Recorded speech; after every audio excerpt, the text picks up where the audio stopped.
мучился внутренними сомнениями, я думаю, что со мной что-то не так. Человек очень самый близкий тебе человек, ты как бы ему врешь все время, получается. Я внутренне уже к тому моменту чувствовал свою готовность к тому, что я могу открыться.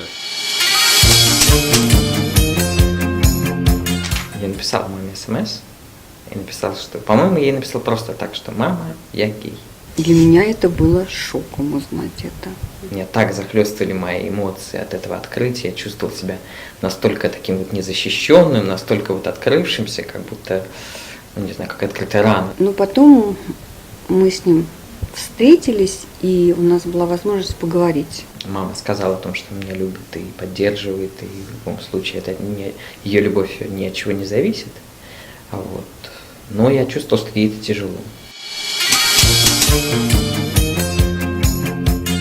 Первое чувство, хочется сразу возразить, что это не так. В этот момент думала, что что-то можно исправить. Очень долго идет чувство вины, очень хочется пообщаться, поделиться, это получается обычно не с кем. И вот этот процесс болезненный. Я как-то на этом даже не акцентировалась абсолютно. Когда мне Ольга сказала, как-то это было само собой разумеющееся. Ну, что это меняет? Он же мой брат.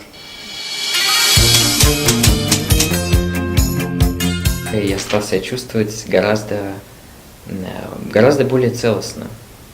Я стал чувствовать, дышать полной грудью. Я на самом деле даже свободнее стал себя чувствовать. Сразу пошла открытость.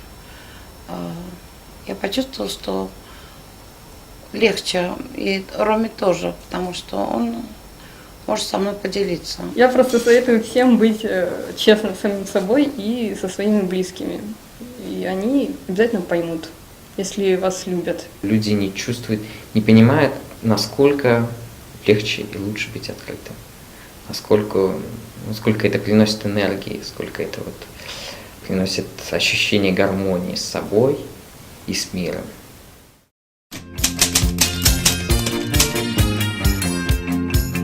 Well, it seems you have a heart. I saw it once, so I know it's true. You let it out on Sundays when you let it beat me black and blue.